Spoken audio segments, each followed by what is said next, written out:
Hello, educators. I'm Just Johari, and I would like to welcome you to Inark's Power Talk. Today, I'll be talking to all of you about mind maps. So I'm just going to share screen with you and take you through this whole journey that we'll share together. Okay. So yes, we are. I represent the Bizan Center Pune, which is the only center for mind maps in India. And so as we go on, let me share with you what mind maps are. I'm sure you all are curious to know about them. And it is, it really is a way of life. It's a way, it is something that can change the way we work, the way we learn, the way we teach. But even before I start talking to you about mind maps, I want to honor each one of you because I think teachers are such powerful change makers. Um, Teachers guide children in making their dreams come true because as an educator, you have the power to get children to dream, to believe in their own abilities or what they are.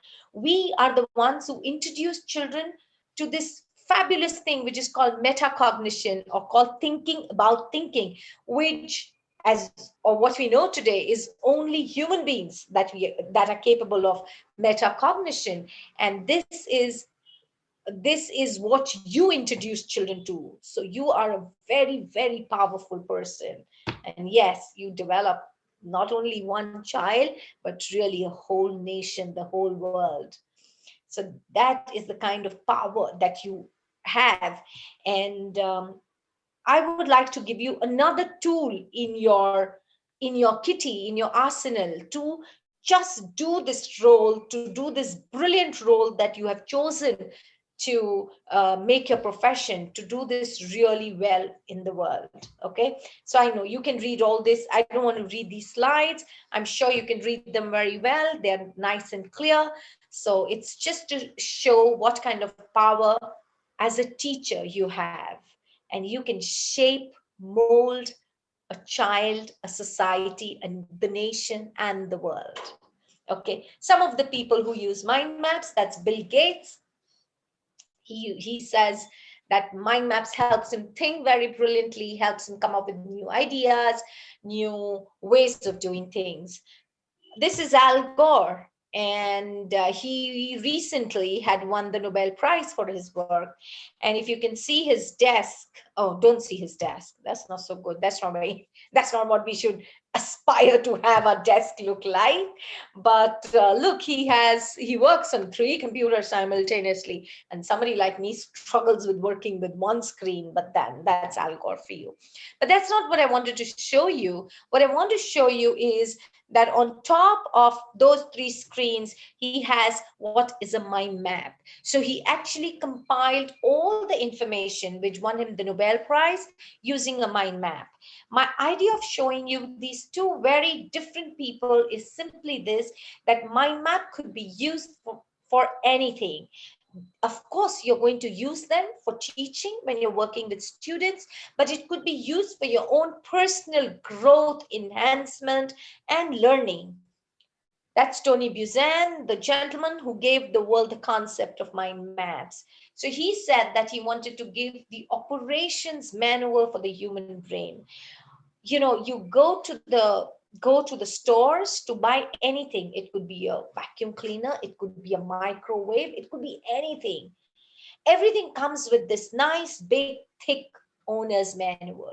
So if your smart television is not behaving smartly, then you need to go through the manual and you know what to do and fix it. But the human brain, the most powerful supercomputer ever invented, does not come with the owner's manual. It doesn't tell you that in case things are not happening, there's no owner's manual to tell you that in case things are not happening, what is it that you should be doing.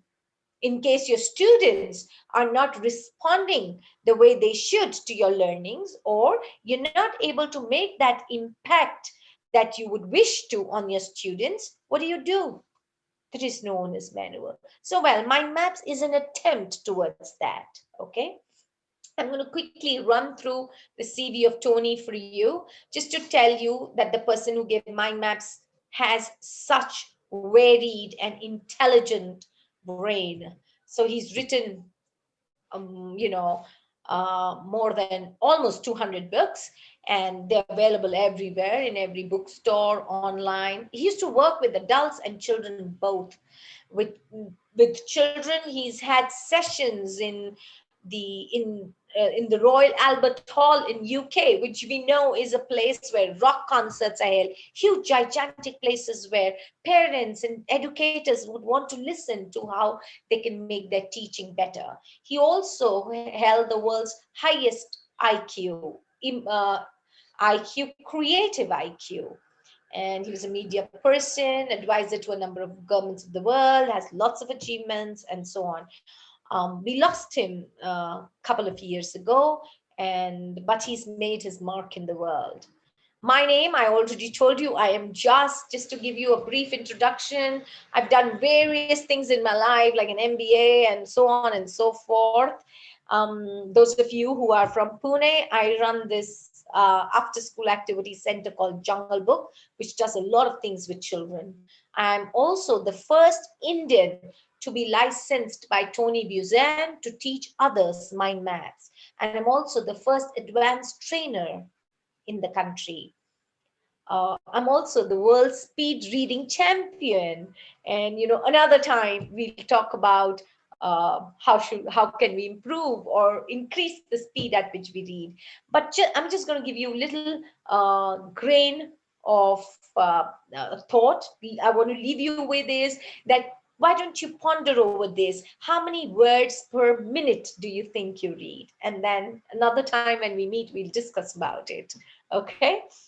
And I can really believe that there will be not many of us who have sort of thought about this speed. How many words per minute does one read? But it's an interesting observation. All right, so I've done various things. I have this phenomenal thing which could be interest to the educators, is something called habits of mind, which I have done under this absolutely brilliant uh, child uh, a child educator or a psychologist, very well-known educational psychologist called Arthur Costa, who's based out of the United States. So that's something we will talk another day, perhaps. Habits of mind, which everybody needs to have in case we want to be a success in the world. These are learnable skills which you can share with your students as an educator. Yes, so I'm a trainer and so on. So that's about me. This is with Tony. That's my partner in life. And at work, Manish, we both work together. And yes, and that's Tony Bisan. And this is when the center was opened in India. And let's talk about brain a little bit. Why are we here? Why are we even talking? Why am I even talking to you? You all are very knowledgeable, smart individuals. You don't need me to tell you stuff. You all are so very capable yourself. But I know why we are here. We are here because we are constantly thinking about how can we do better? What are the things that we can adopt that will help us perform better? So quickly, I want to take you through revolutions of the mind. That why do we even need to do better? So that's the timeline. So about 10,000 years ago, we were an agrarian society, or a society which did farming majorly. All right. So as a farmer, you grew things, you ate the stuff that you grew, and you did barter and bought other things that you did not grow, and life followed very, very smoothly. Then about 200 years ago, a little over 200 years ago, came in the Industrial Revolution. And that was the time when people needed to be trained to think identically, to perform identically, because it is only when everybody did the same job repeatedly in the same manner, that industries could work efficiently. Incidentally, that is exactly when the formal education system as we know was launched. So that's about 200 years ago, 200 years old system that you and I are working with. Then came in the information age. That's when computers came in, and we discovered that there was so much of a repetitive jobs that could be taken over by machines, and that was a great moment in the history of mankind. And then was the knowledge age. Knowledge age is when internet came in, and you said, "Wow, whatever I need to know is there. I can learn. I can do better." And now comes in the age of intelligence. Because now you need to know how to use all this knowledge that has come your way. There is knowledge plenty. Like I like to always say, that knowledge is available at the cost of a broadband connection.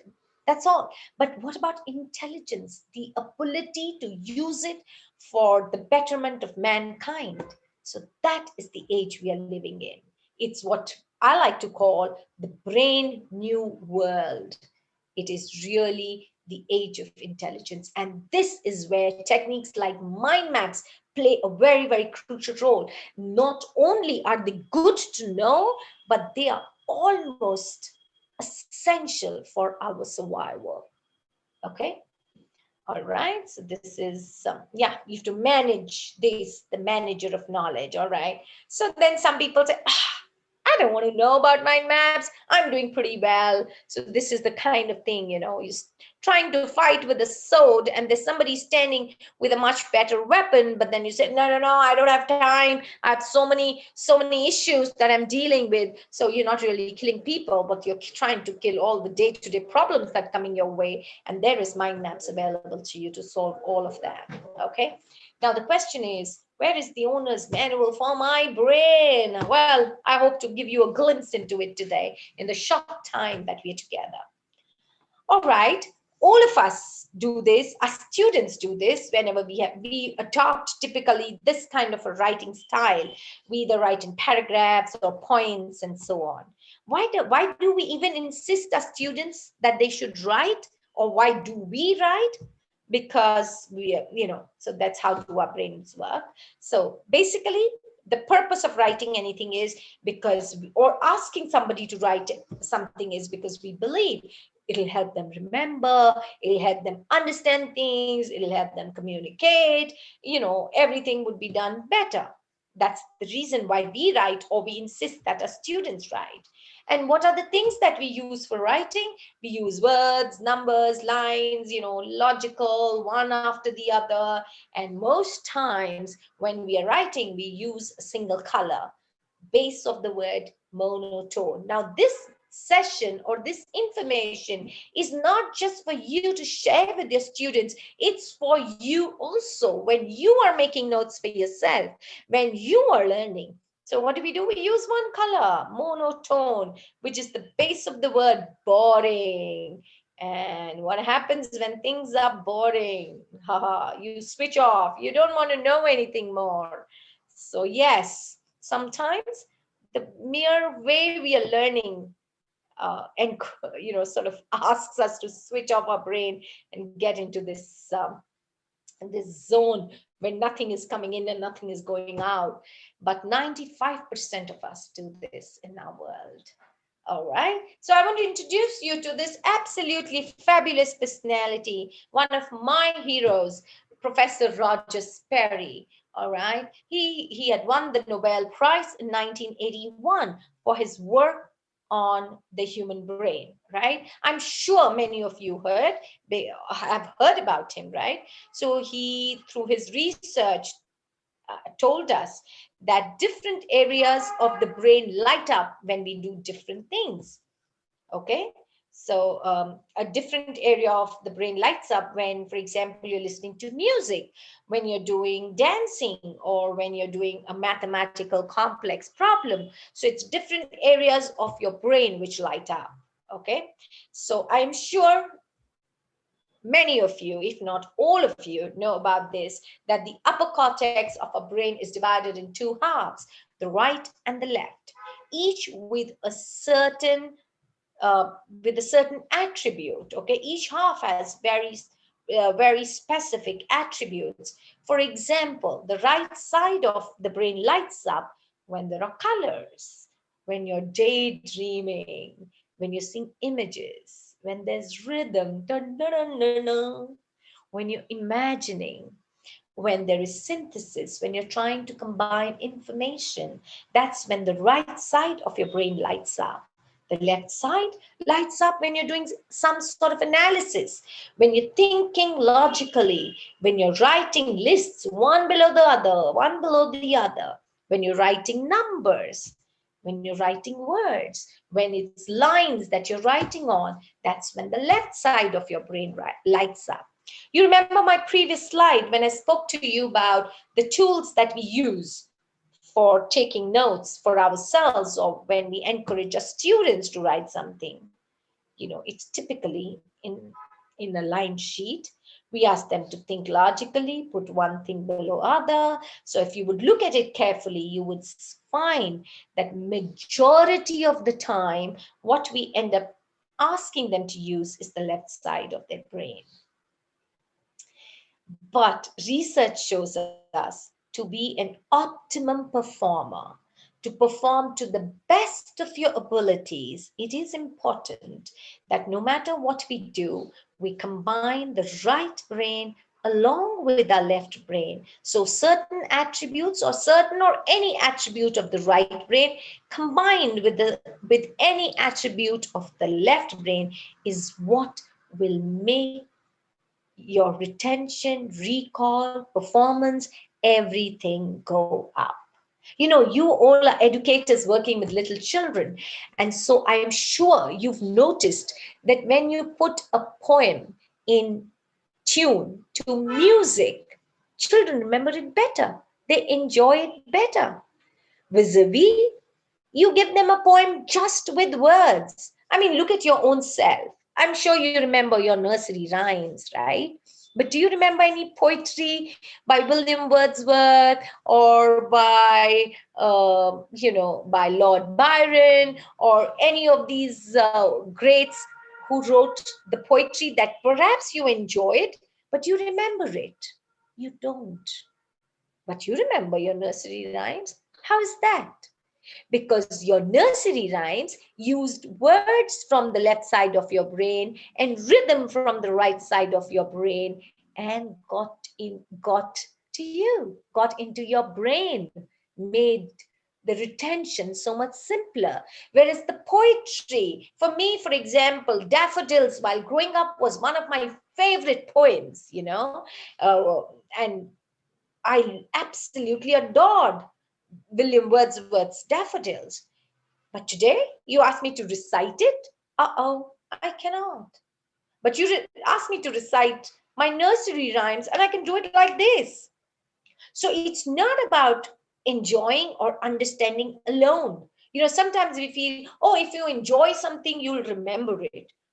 Perhaps that myth needs to be re-examined.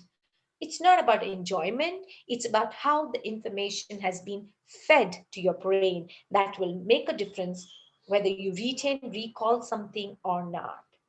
Okay? So basically, imagination and association is the powerful human language which when used will lead to better results. Okay, so geniuses, the Albert Einstein, all of them, Leonardo da Vinci, Bill Gates, all of them use both left and right side of their brain. Now, how do we use mind maps for education?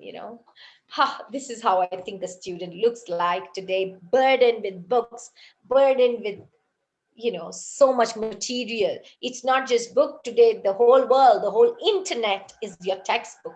So you have so much to do. Let me show you how mind maps can make a difference. You may have seen so many texts like this, send paragraphs of information. This is talking about the Great Pyramids, but it could be about anything. It could be about wild animals, domestic animals, etc., etc., anything. And then we've seen this and we forget it. Imagine the same bit of information put in a mind map like this. What do you think your students or you are going to remember more? The previous black and white text, or you're going to remember this? Of course, you're going to remember this because it has both the right and the left in it. It has color from the right side. It has images from the right side. It has imagination overview from the right side. From the left side, it has words, numbers, lines, logic. It's a perfect combination of right and left. That's exactly what a excuse me. That's exactly what a mind map is. A perfect combination of right and left side of your brain. Let me give you another example. Now, these are set of words. You've heard, seen, read them hundreds and millions of times already. I'll give you 20 seconds to go through them. There's nothing new in this. And then just go through them for 20 seconds, only 30 words, right? And then what happens? How much you remember. And the same information I have put in the form of a brain-friendly mind map. All right, I have grouped it under main heads, and that's the same bit of information. The same bit of information has been put in a very brain-friendly mind map. And look, and now try and see how much you remember.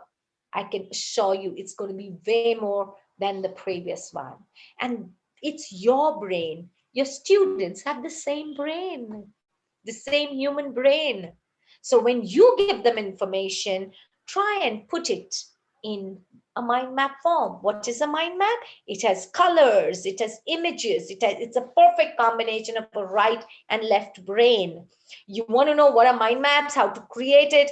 That'll take me a few hours to take you through. So today, I just want to show you the power of mind maps. So perhaps we'll meet another time where I'll take you through mind maps on construction and so on. But today I want to share with you what mind maps can do for you and how do they look to get you started.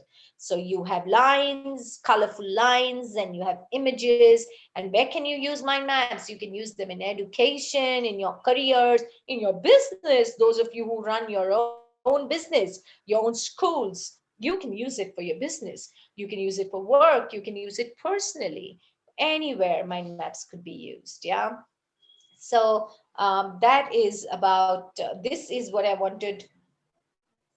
This is about mind maps that I wanted to share with you. And I want to take this opportunity to thank Inark for inviting me to share this insight, to give you a glimpse into what mind maps are all about. And I thank you from the bottom of my heart. And I hope we can connect again where I can teach you how to create mind maps. Like I said, it'll take me a few hours to do that, but I look forward to seeing you all. And on behalf of Manish and myself, I thank you all for tuning in, for giving us your valuable time. Any questions about mind maps, feel free to connect with us on mail, phone, whatever it is that is convenient to you. Thank you very much. Thank you. And I will ask each one of you to use mind maps in your teaching, in your daily life, and be on your way to super success, all the success that each one of us deserves, right? Thank you very much. It was indeed a pleasure. Thank you.